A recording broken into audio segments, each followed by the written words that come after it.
Hello and welcome back to the Jank Diver Gaming channel, friends. We haven't had a proper update video in a while, so let's make up for that with our Dominaria United update for Peasant Cube. If you're new to these types of videos, we'll be singling out all of the new additions that we're trying in our own Peasant Cube, with a brief explanation for what we find interesting about each card. The most recent additions of Streets of New Capenna and Alchemy Baldur's Gate have definitely made their mark on the cube, so we'll see if DMU can follow suit.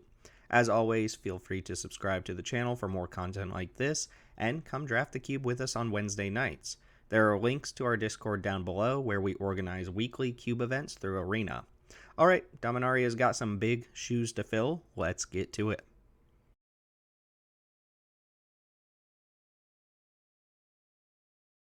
It's always nice to get a straightforward, clean upgrade to a card we're already playing. Resolute Reinforcements has the same output and mana cost as Raise the Alarm, but attaches that effect to a creature. This might not seem like much, but putting this ability on a creature card lets you blink it, recur it from the graveyard, pump up Spider Spawn in, trigger Ghoulish Procession, so on and so forth. It's a small upgrade that's not likely to matter every game, but will make a noticeable difference when it does matter. Once upon a time, I would have told you that sagas are too slow if you need to wait on the final chapter to get your value, and having played with so many different sagas by now, I'd say that's the wrong way to think about it. When all is said and done, Love Song of Night and Day leaves you with a 2/2 flyer and an extra +1/+1 counter on another creature. Chapter 1 would probably kill this from see and play, but being able to read ahead and skip that chapter means it only happens when you've deemed it correct to do so. The new Black and White Knights from Dominaria United both seem like great standalone aggro creatures. We don't have a supported life gain theme in our cube anymore, but the starting rate of a 2/2 first striker with threat of activation is good enough. I'm always happy to pick up more mana sinks for our aggro creatures, since Boros aggro decks can peter out in the late game.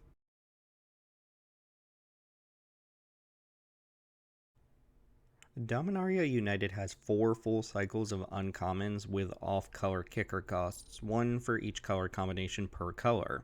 It's a bit tricky to figure out how to actually classify these cards. For example, is Rona's Vortex a blue card that players will splash black for, or is it just a straight-up Dimir gold card? Whatever your opinion on the matter is, we've decided to classify them as monocolored cards unless you absolutely need the kicker cost to validate playing the card. In the case of Rona's Vortex, many blue decks are happy to grab another instant speed unsummon. For example, we see Tempo Izzet decks pop up from time to time that would likely run this if they didn't snag Fate and Hope or Silent Departure. It's a huge bonus for Dimir decks though, as turning a cheap bounce spell into a full-on removal spell is quite the upgrade. I guess we're finally at the point in Magic design where Wizards is willing to put Impulse back in the mix. We've seen Anticipate often enough that this should be a clear sign of how power creep is pushed in modern design. Not that Impulse is broken or anything. It is, however, a great card selection tool, and you'd be surprised how digging just one card deeper can affect the playability of a card. We would never be happy to use a cube slot on Anticipate, but we're thrilled to add Impulse. Cult Conscript caught me off guard at first. Since these sorts of creatures are always printed at rare, I just assumed this was a rare as well. Silly me, it's an uncommon, which means it's on the table for Peasant Cube. We've never explicitly gone out of our way to push black aggro at the peasant level, but this card opens up more opportunity for that while being another good recursive body for aristocrats decks. Reassembling Skeleton has a bit of a monopoly on recursive creatures at the moment, but it seems that's about to change. Cut Down has been one of the more interesting cards to evaluate from this set. It's clear that it's meant to be a small ball removal spell, but what's not clear is how well it stacks up to other removal spells in the same category. On one hand, Cut Down catches 1/3s and 2/3s that a card like Disfigure or Davriel's Withering usually misses, but on the other, Cut Down completely misses on larger creatures and can't be used as a combat trick to shrink a creature. We're sure it's good, probably in the same vein as something like Eliminate, but we're unsure of how it'll stack up over time. Again, we don't have a specific home in mind for Knight of Dusk Shadow, it's just a rock solid aggro creature for decks that want those.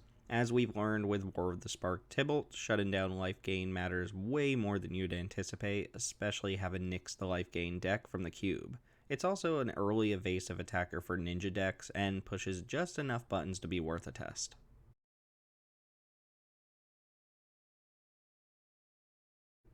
We've tried to curb Izzet's chokehold on the format by removing a lot of specific spells matter payoffs, and while that's opened up room for more universally played cards, we still have a few. Make no mistake, Electrostatic Infantry will be at its best in Izzet decks, mainly the tempo-based spell decks. However, this card has a home in Boros and Rakdos decks as well, which can incorporate a spellcasting component quite easily.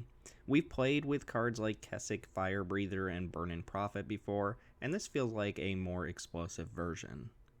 5-drop red creatures are a bit of a swing and a miss for Peasant Cube. Aside from charging Monstrosaur, we haven't really gotten our hands on another slam dunk 5-drop in red. Hurler Cyclops isn't necessarily going to fix that, but it is above the bar compared to other creatures we've run in this slot. It reads like a Rakdos card with the body of a Gruul card, and having a single card bridge that gap sounds like enough to try it out. Again, there's some discrepancy about whether Warhost Fury is a red card or a Rakdos card, but it's a conversation of preference, really. Red aggressive decks are interested in Trumpet Blast variants with upside, and while the upside is tied to another mana symbol, the primary effect of +2/+0 that you're playing this for does not require you to have black in your deck at all. For what it's worth, the kicked version of this spell reads like a powerful effect, but I wouldn't be surprised if it's difficult to set up. I envision scenarios where you can draw 2, 3, maybe more cards from this mid-combat, but it's not clear that that'll be the use case for it. Phoenix Chick is one of the obvious includes from this set. As an evasive, hasty threat with a recursive ability, this is a welcome addition to the suite of red 1-drops. Aggro decks have been lagging behind just a bit recently, partly due to how hard it is to push through against a stabilized opponent, but Phoenix Chick provides some virtual card advantage that can help with that problem.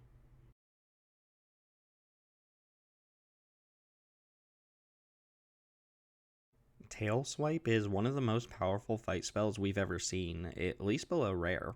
At 1 mana, it's already cheaper than most instant speed fight spells, and the ability to fire it off as a sorcery for an extra power bump is fantastic.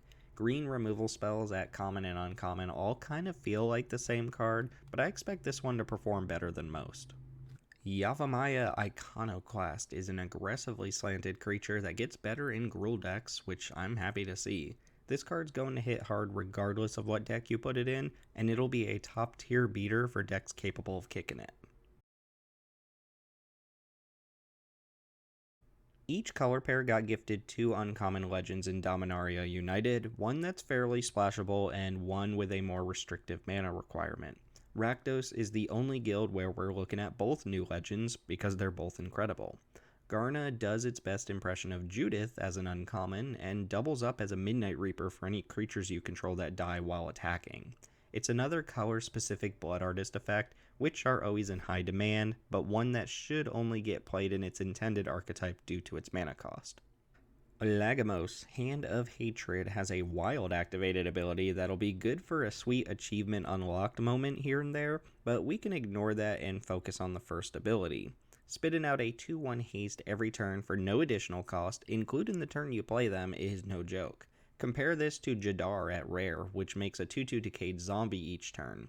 They'll fulfill similar roles with Lagomos' tokens sticking around after combat to use on your other sacrifice effects.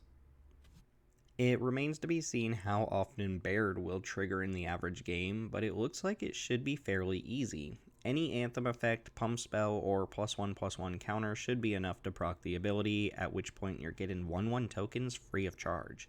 It's one of those traditional creatures that doesn't actually get into combat itself that often, so it might not be the ideal Boros card, but it's intriguing nonetheless. Yay, more Blood Artists. No joke, we're well beyond critical mass on this sort of effect, and there are diminishing returns on the health of a cube if you include too many. Orzhov is already one of the top contenders in our Peasant Cube, partly due to the density of effects like this, so it's not really hurting for another. That being said, it seems like a nice swap for Cruel Celebrant, which has always been the Orzhov-specific last place Blood Artist effect.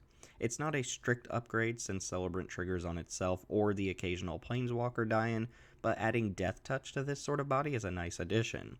Overall, I expect them to play at about the same power level, but for now I think we avoid running both. Oh, but Tim, you said these were monocolored cards. Why are you including Terra Sunder in the Golgari section? No, that's not exactly what I said. Tell me honestly, are you main decking this card with no black sources in your deck? Probably not, even though it'd be a great sideboard card to have. This is more of a 4 mana catch all removal spell with the alternative mode of being an exile and naturalize. It's definitely powerful, and we're always on the lookout for main deckable answers to artifacts and, more importantly, enchantments. We're unsure at this time whether we'll be including pain lands in our Peasant Cube. They're definitely good enough, and aggressive colors, mainly Boros, are always happy to get untapped duels, but all of the land cycles we play right now are good, so it's really a matter of whether or not pain lands are improvements over any of those. For what it's worth, Dominaria United and the Brothers War have a 4-6 split of all of the pain lands, so we don't even have access to all of them yet, so we'll probably defer this decision to our next update. Weigh in if you have any opinions.